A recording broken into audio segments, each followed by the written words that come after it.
19h45, la barrière info soir, messieurs, dames, bonsoir et bienvenue à cette nouvelle session d'information du mardi 15 juin 2021. Demain, mercredi le 16 juin, sera célébrée la journée mondiale de l'enfant africain. Cette journée particulière est l'occasion pour les structures de défense des droits de l'enfant de faire le point de ce qui a été fait et autres défis à relever. C'est à l'image de la structure EHPAD Niger à travers son coordinateur Moussa Sidikou que je vous propose de suivre.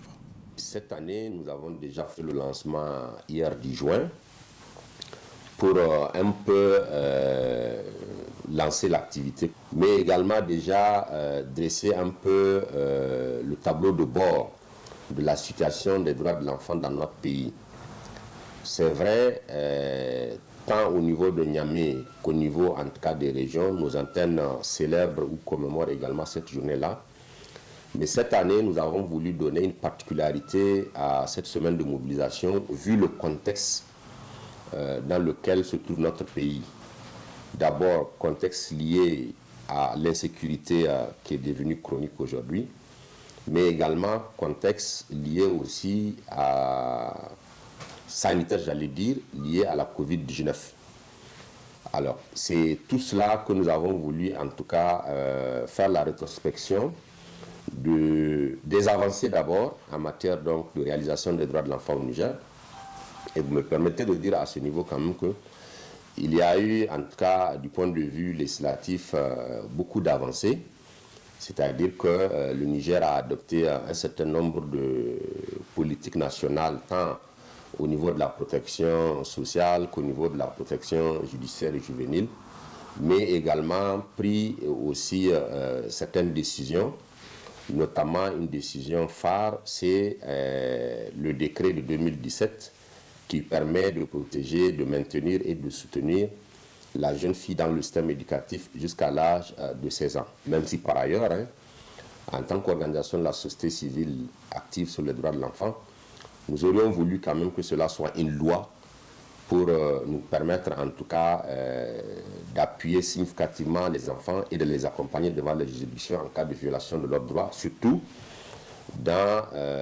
sur la question du mariage des enfants. Nous avons aussi eu beaucoup d'avancées, en tout cas avec la création des comités régionaux de protection de l'enfant qui aujourd'hui vient en tout cas en appui aux initiatives de l'État, parce qu'il faut rappeler qu'en termes de ressources humaines et en termes de ressources financières, l'État en tout cas n'est pas prêt pour le moment, compte tenu de ses moyens, à couvrir l'ensemble du territoire par ses services compétents.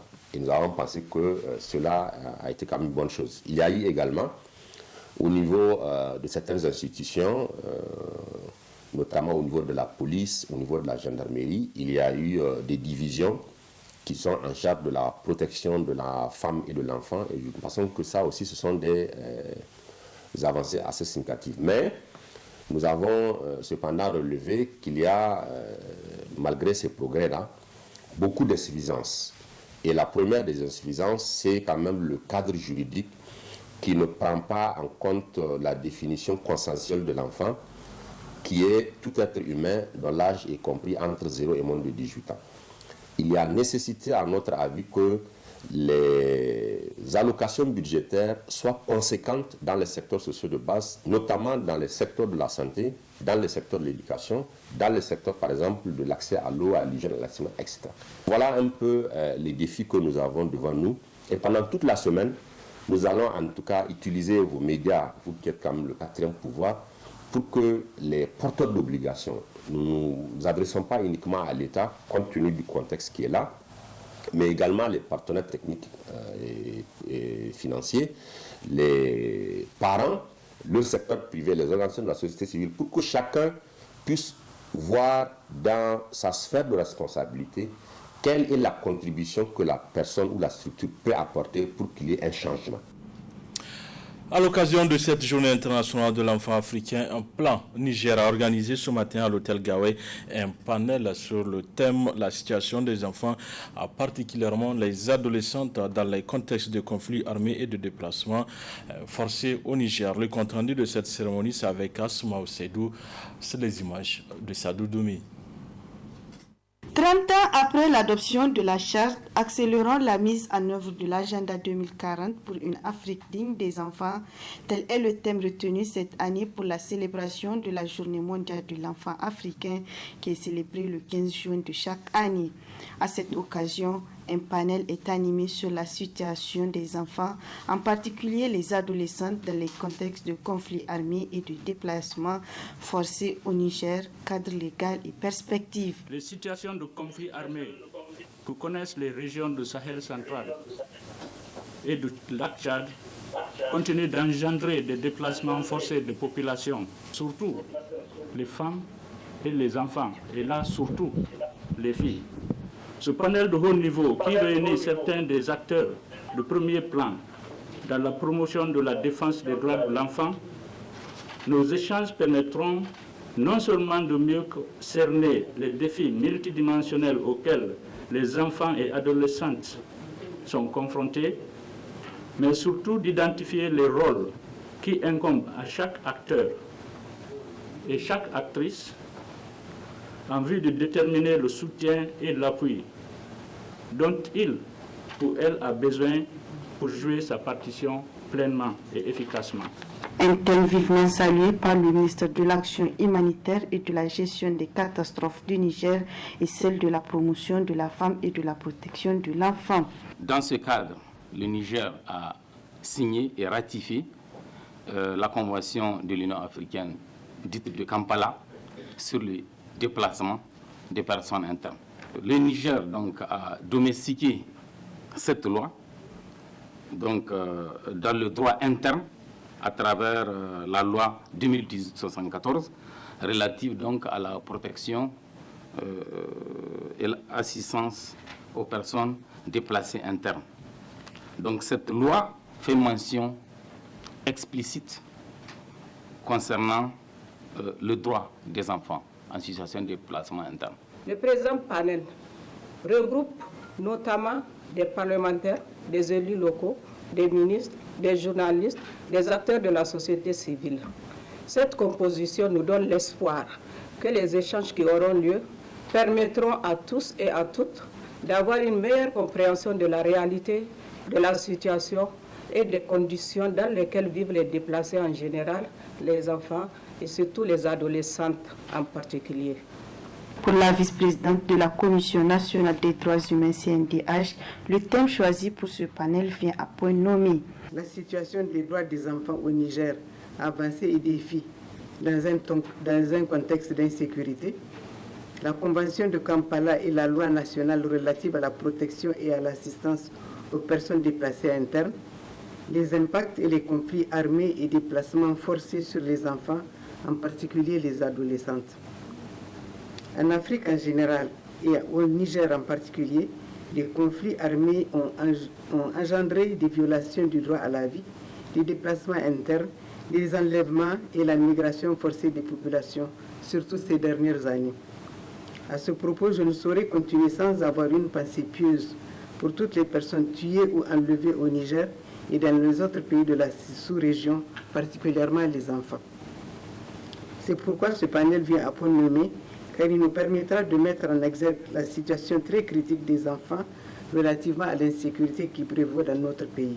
La projection d'un film sur la situation des adolescents déplacés internes dans la région de Tillabéri a sanctionné la cérémonie. En réponse à la série des inondations précédentes observées aux abords du fleuve Niger dans la ville de Niamey, des mesures sont en train d'être prises par les autorités compétentes pour endiguer ces phénomènes ou du moins réduire les dégâts. Des travaux sont en cours. À l'exemple du quartier Sagas et dans l'arrondissement communal Niamey 4. Asma Oussedou pour le reportage. Tout semble être sur les rails. Les travaux de construction des digues de protection avancent normalement. C'est le constat qui se dégage au niveau du site de la construction des digues de protection dans le 4e arrondissement, précisément à Saga. Selon un des superviseurs, tout se passe bien. Les travaux s'avancent très bien et Inch'Allah, dans 2 semaines, tout sera opérationnel ici. Et vous avez vu le tronçon qu'on a fait, il y a des tronçons qu'on a fait, vous avez vu derrière jusqu'à Gungu. Et nous ne sommes pas en arrêt. Les travaux sont en train de continuer présentement. Vous voyez, les camions sont là, il y a les engins. Tout se passe très bien. Sur notre emploi, nous avons décidé de finir ça en 2 semaines. Pour un tronçon de 7 km, on travaille avec les riverains même. Parce que ça ne vient pas travailler seul. À chaque fois, partout où il part, il est associé avec les riverains, la population. Depuis qu'on a commencé, on a un problème financier. Il faut vraiment que le projet nous aide. Parce qu'on est en train de travailler sur notre propre fonds. Et ce n'est pas facile. De leur côté, les victimes des inondations de l'année passée profitent pour lancer ces cris de cœur à l'approche de la saison de pluie. C'est vraiment une bonne chose pour nous les riverains de Saga et de Banigungu. Nous remercions infiniment les autorités et la société qui travaillent sur place nuit et jour. Cette digue doit être renforcée car l'année passée, on a beaucoup souffert. Actuellement, certains n'ont pas encore regagné leur place. Il urge alors aux autorités en charge des travaux de veiller au respect strict du délai pour que ces infrastructures puissent être libérées à temps avant l'installation de la saison de pluie qui ne va pas tarder. Terra, c'est dans la région de Tillabéri, une commune frappée de plein fouet par l'insécurité, bien sûr avec ses lots de conséquences sur toute l'économie. Suivant ce reportage de Ariata Salah et Boubacar Souley. Situé dans la région de Tillabéri, à 185 km de la capitale Niamey, le canton de Terra fait face à une insécurité grandissante qui a beaucoup impacté et qui continue à impacter négativement sur l'économie du canton. La population de Terra vit dans une psychose totale car le mode opératoire des bandits armés non étatiques dans cette zone est l'enlèvement ciblé qui inquiète à plus le chef de canton. Avec cette insécurité, les activités commerciales, comme vous l'avez dit, sont au ralenti. Le transport est au ralenti. Et même la sécurité intérieure, nous-mêmes, on ne sait même plus où mettre la tête. Nous sommes tous angoissés, nous sommes stressés et on reste impuissants devant cette insécurité qu'on nous a imposée. Beaucoup de marchés sont encore fermés. Donc il y a beaucoup de victimes collatérales à telle enseigne qu'on remet tout dans les mains du bon Dieu. Dieu merci, en tout cas pour ce qui concerne le canton de Terra, nous n'avons pas entendu des gens, des jeunes qui ont été enrôlés dans cette bande de voyous.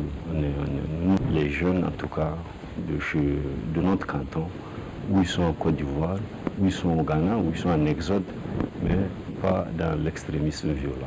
À l'insécurité s'ajoute la famine, le manque d'eau, le manque des infrastructures routières. Bref, le canton de Terra fait face à tous les maux lui ôtant du coup le bon vivre. Nous voulons quand même qu'on voit la fin de cette guerre qu'on nous a imposée, que la sécurité vient encore qui datant était entre les populations et les communautés. On vivait en symbiose, on n'avait aucun problème les uns contre les autres, et que tout d'un coup, et une insécurité qui prend encore des proportions inquiétantes parce qu'il y a des tueries ciblées, des enlèvements ciblés et vous savez qu'il y a beaucoup de déplacés de différents villages environnants, des autres communes qui sont actuellement dans la ville de Terra. Et là, ça augmente encore les difficultés déjà existantes à telle enseigne que nous voulons quand même que l'État et ses partenaires puissent faire quelque chose pour se déplacer. Et pour nous-mêmes qui sommes là, une nation ou un pays où il n'y a pas l'école, où la santé n'est pas garantie, où le va-et-vient, la libre circulation des biens et des personnes n'est pas garantie, vous savez que nous sommes très limités dans ces conditions-là. Le problème existant, c'est la famine, c'est le manque d'eau, c'est les voies routières. Et tout ça là, vous savez qu'elles sont en train, ces infrastructures sont en train de se dégrader de jour en jour à cause de l'insécurité. Donc nous voulons quand même que l'État et ses partenaires nous appuient pour qu'on puisse être totalement débarrassés de ces voyous, de ces bandits qui nous troublent le sommeil. L'honorable Hamidou Niandou, le chef de canton de Tera, lance des cris de cœur aux autorités pour que le canton retrouve une vie paisible. À Tera toujours, mais cette fois-ci, intéressons-nous à la réinsertion sociale des jeunes de cette commune à travers une formation en construction métallique. Nafissa Touzakou, Boubacar Souley. Ils sont plus de 12 jeunes de la commune urbaine de Tera à être formés en construction métallique par Mokhtar Abdoulaye, un jeune de la commune, via son entreprise créée depuis 2016. Une réinsertion sociale à travers laquelle ces jeunes arrivent à satisfaire leurs besoins. J'ai pris la décision d'ouvrir un centre de formation ici, à Tera. J'ai vu la jeunesse en train de traîner, tu vois. J'ai décidé de récupérer les jeunes qui font rien, souvent des élèves de CFM, des anciens élèves de centre de formation de perfectionnement. Donc je les forme en titre gratuit. C'est eux que tu vois, donc c'est des jeunes de villages environnants de Tera que je forme ici à titre gratuit. En titre gratuit, je ne prends rien. J'ai à peu près 12 élèves ici. D'autres ont déjà fait 4 ans. Ils savent faire tout, porte et fenêtre. Tu vois un peu ce qui se passe ici. Je fais la lue, voilà la plaque. Donc on fait les portes à lue, les fenêtres à lue, aux choses de portes, fenêtres, les lits forgés. Donc on mélange souvent avec la mécanique générale, parce que j'ai fait la mécanique générale. Tu vois, non. Donc les hangars que tu vois là, donc, souvent on fait les carrosseries des véhicules, donc tout pour la construction métallique. Selon le chef d'entreprise Mokhtar Abdoulaye, plusieurs problèmes freinent la bonne marche de l'apprentissage de ces jeunes de Tera. Le problème que je trouve ici, c'est au niveau des parents. Souvent, donc, la saison de l'hivernage, à ce moment, donc ils prennent l'enfant, donc envoient en bourse pendant 3 mois. Après le retour, donc, la tête est vide encore. Ça me fatigue. Deuxième problème encore, le problème de manger. L'enfant quitte à Turkey, Begortondo, il est là pour la formation. Financièrement, il n'a pas quelque chose à manger. Je vois comment ça se passe. Il faut que je me débrouille pour faire quelque chose.